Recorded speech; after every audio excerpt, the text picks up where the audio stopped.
ভালো করে নাড়াচাড়া দিয়ে নিতেছি যাতে পুড়ে না যায়। দিয়ে দিব বড় বড় সাইজ করে আলুগুলো কেটে নিয়ে দিব যা যা মশলা প্রয়োজন। আগে চাইলেছি 1.5 কেজি পরিমাণে গরুর মাংস, এক এক করে আমি এখন দিয়ে দিব। যেহেতু আমার কড়াইটা ছোট এই কারণে বেশি দেওয়া যাবে না, 6 পিসের মতো রান্না করবো। এখন দিয়ে দিব 1/2 লিটারের মতো টক দই। এটা আমি রান্না করলে হয়ে যাবে। আর এই যে হচ্ছে ঘরে বানানো মশলা, স্পেশাল মশলা। মানে ঘুম থেকে লেট করে উঠা মজার মজার খাবার, সকালবেলা পরোটা, চা এবং মুরগির মাংস ভুনা। এদিকে দুপুরের আয়োজন শুরু করে দিয়েছি ঘরে বানানো মশলা দিয়ে। আজকে মুরগির রোস্ট রান্না করবে, স্পেশাল রান্না হবে আজকে। চলো তোমাদের সাথে শেয়ার করি। এখানে পেঁয়াজ কেটে নিয়েছি গরুর মাংসের জন্য এবং মুরগির রোস্টের জন্য। এখানে একটু মাংস আলু হচ্ছে রাত্রের জন্য রান্না করবো। এদিকে বাদাম, টক দই, আদা, রসুন সব মশলা নামিয়ে নিয়েছি। এদিকে গরুর মাংস সুন্দর করে ধুয়ে নিয়েছি। 1.5 কেজি পরিমাণে গরুর মাংস এখানে সুন্দর করে ফ্রিজ থেকে নামিয়ে ধুয়ে নিয়েছি। এখানে মুরগির রোস্ট এর জন্য রোস্ট কাটা হয়েছে। এখানে 3টা মুরগি কাটা হয়েছে। এখানে আলু এবং রসুন গরুর মাংসের জন্য নেওয়া হয়েছে। তো আজকে রান্না করব গরুর মাংস এবং মুরগির রোস্ট আর পোলাও। আম্মু দিকে বাটাবাটি শুরু করে দিয়েছে। এখন আমি রান্নায় চলে যাব। গরুর মাংস রান্না করব। প্রথমে এখানে আমি একটা পাতিলে দিয়ে দিলাম পরিমাণ মতো তেল। আজকে গরুর মাংসতে একটু চর্বি পরিমাণটা কম আছে, এখন আমি এই কারণে সাদা তেলটা একটু বেশি দিয়েছি। এখন আমি বড় বড় সাইজে যেই পেঁয়াজগুলো কেটে রেখেছিলাম পেঁয়াজগুলো সব দিয়ে দিব। এখানে 1 কাপ পরিমাণে নিয়েছি। আমি চাইলে ম্যাগনেট করেও নিতে পারতাম, কিন্তু না, আজকে ডাইরেক্ট রান্না বসায় দিয়েছি। তো আমি পেঁয়াজটা বেশি ভাজবো না, হালকা ভাজা দিয়েছি। এখন এক এক করে সব ধরনের মশলা দিয়ে দিব। প্রথমে হচ্ছে রসুন বাটা দিয়ে দিব। এখানে 1.5 চামচের মতো রসুন বাটা দিয়েছি। আদা বাটা দিয়ে দিব 2 চামচের মতো। রসুন বাটার থেকে আদা বাটাটা একটু বেশি দিতে হবে গরুর মাংসে। এখন আমি লবণ দিয়ে দিলাম 1.5 চামচের মতো। হলুদের গুঁড়া দিয়ে দিব। এখানে 1 চামচের মতো হলুদের গুঁড়া দিয়েছি। 1.5 চামচের মতো মরিচের গুঁড়া এবং 1 চামচ দিয়েছি ধনিয়ার গুঁড়া। এখন আমি মশলাটা ভালো করে মিক্স করে নিব। ভালো করে মশলাটা কষায় নিতে হবে, যেহেতু আদা রসুন দিয়েছি। ভালো করে একটু কষায় নিব। আর পেঁয়াজটা আমি কিন্তু আজকে আস্তে আস্তেই রেখেছি, যেহেতু গরুর মাংস পেঁয়াজটা এমনি গলে যাবে গরুর মাংস কষাইলে।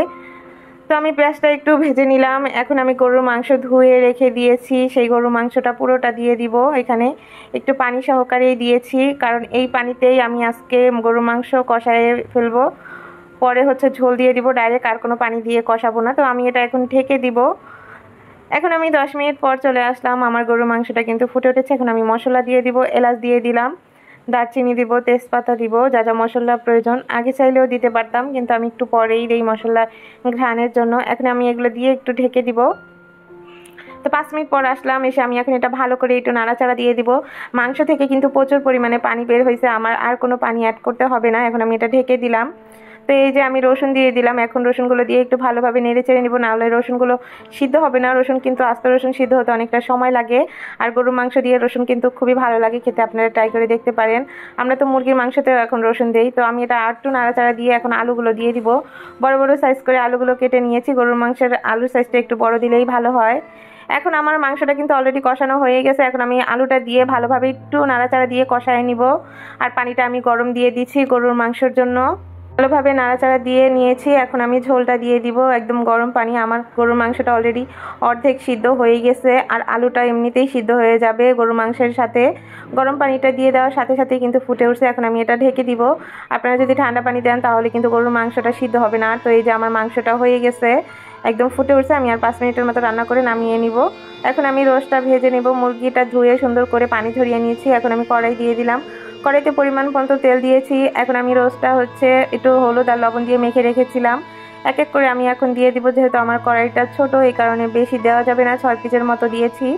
এখন আমি এটা ভালো করে এক সাইড ভেজে নিব। যেহেতু ফার্মের মুরগি বেশি ভাজবো না, হালকা ভাজা দিব। তো আমার এক সাইড ভাজা হয়ে গেছে, অন্য সাইড সুন্দর করে ভেজে নিতে হবে। আর আমাদের রুমে বাচ্চারাও কিন্তু রোস্টটা অনেক পছন্দ করে পোলাও দিয়ে, এই কারণে আমাদের রোস্টটা রান্না করতে হয় মাসের ভিতরে 2-3 বার। তেহেরি তো আছেই। তো এখন আমার ভাজা হয়ে গেছে, এখন আমি এটা উঠিয়ে নিব। এখন আমি আবার ভেজে নিব কিছু রোস্ট। তো যেহেতু 3টা মুরগি টোটালে, তো এই কারণে রোস্ট কিন্তু অনেকগুলোই হয়েছে। এখন এগুলো ভাজতে কিন্তু আমার অনেকটা সময় লাগবে। তোমাদের সাথে 2টাও শেয়ার করলাম। তো আমি এটাও ভাজা হয়ে গেছে, এখন আমি উল্টিয়ে নিব। আমি কিন্তু সুন্দর করে ভেজে নিয়েছি, হলুদ দেওয়ার কারণে আজকে রোস্টগুলো একটু কালারটা সুন্দর হয়েছে। তো আমার ভাজা শেষ, এখন নামিয়ে নিব। এখন আমি রোস্টটা রান্নায় চলে যাব। এখানে আমি পাতিল দিয়ে দিলাম রোস্ট রান্নার জন্য। যে অবশিষ্ট রোস্ট ভাজার পরে তেলটা ছিল, তেলটা দিয়ে দিলাম। এখন আমি সাদা তেলও দিয়ে দিব, যেহেতু অল্প হয়ে গেছে তেল। রোস্টে একটু তেল বেশি দিতে হয়, তো আমি তেল দিয়ে দিয়েছি। এখন আমি কুচি কুচি করে কাটা যে পেঁয়াজটা আছে সেই পেঁয়াজটা দিয়ে আমি এটা একটু ভেজে নিব, বাদামি কালার করে নিব সুন্দর করে ভেজে। তো আমার ভাজা হয়ে গেছে। এখানে আমি বাদাম ভেজে নিয়েছি, কাজু বাদাম এবং চীনা বাদাম। এখন আমি এটা দিয়ে দিলাম তেজপাতা সহকারে, দিয়ে এটা আমি একটু ভালো করে নেড়ে চেড়ে নিব। বাদাম যেহেতু বাদামের কিন্তু একটা গন্ধ আছে, তো আমি এটা ভালো করে ভেজে নিয়েছি। এখন দিয়ে দিব আদা, আদাটা একটু বেশি দিব, তো 2 চামচের মতো আদা দিয়েছি আর 1 চামচ রসুন দিয়েছি। এখন এটা ভালো করে ভেজে নিব। আমি একটু পানি দিয়ে দিলাম যাতে পুড়ে না যায় মশলাটা। তো ভালো করে একটু মেখে নিতেছি। এখানে কিন্তু কোনো হলুদ মরিচ দিব না, আর ঘরে বানানো মশলা দিয়ে আজকে রোস্টে রান্না করবো। এখন দিয়ে দিব 1/2 লিটারের মতো টক দই, এটা আমি ঘরেই বানিয়েছি জাল দেওয়া দুধ দিয়ে। তো এখন এলাচ দারচিনি দিয়ে দিলাম। এখন 1 চামচের মতো হচ্ছে টমেটো সস দিয়ে দিব।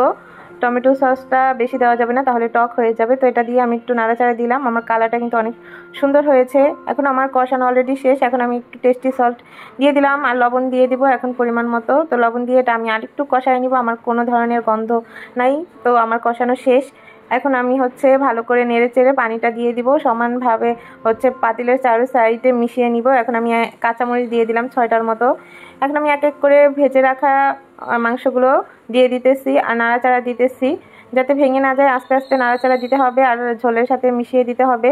তো এই যে আমার রোস্ট রান্না আর 10 মিনিটের মতো রান্না করলে হয়ে যাবে। আর এই যে হচ্ছে ঘরে বানানো মশলা, স্পেশাল মশলা কিন্তু অনেকগুলো মশলা হয়েছে। এগুলো দিয়ে আমরা 3-4 বার রান্না করতে পারবো। মশলাটা দিয়ে এখন আমি ঢেকে দিব। মশলাটা লাস্টে দেওয়ার কারণ হচ্ছে একটা ঘ্রাণ আসবে। তো এখন আমি আলু বাকারা দিয়ে দিলাম, 6 পিসের মতো আলু বাকারা দিয়েছি। এখন এটা আমি ঢেকে দিব।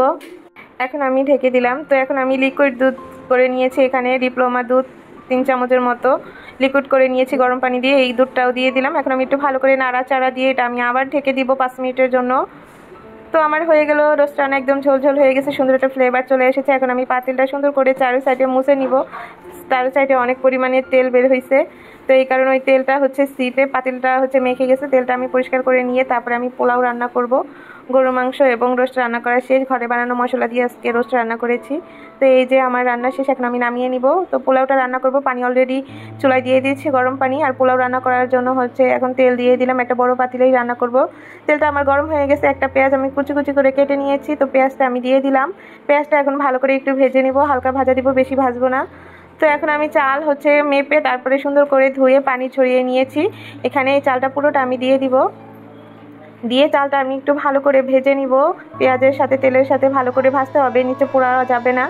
পরিমাণ মতো আমি লবণ দিয়ে দিব আর এলাচ দারচিনি দিয়ে দিব। দিয়ে আমি ভালো করে এটা একটু নেড়ে চেড়ে নিব।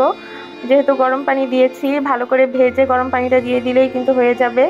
তো ভালো করে নাড়াচাড়া দিয়ে নিতেছি যাতে পুড়ে না যায়। তো বন্ধুরা, আমার রান্না কেমন হয়েছে তোমরা সবাই কমেন্ট করে জানাবে। ভালো লাগলে অবশ্যই কমেন্ট করবে, তোমাদের সুন্দর মতামত জানিয়ে দিবে। তো আমি যে গরম পানিটা দিয়ে দিলাম, আমার চাল ভাজা হয়ে গেছে। এখন চার সাইডে যে চালগুলো লেগে আছে ওই চালগুলো আমি সুন্দর করে হচ্ছে একটা চামচের সাহায্যে নামিয়ে নিলাম। এখন আমি এটা ঢেকে দিব। আজকের মতো আমার রান্না শেষ। এটা ঢেকে বাস 10 মিনিট পরে চুলাটা বন্ধ করে দিলে এই যে আমার রান্না শেষ। তো ভালো থাকবে সবাই, আল্লাহ হাফেজ, আসসালামু আলাইকুম।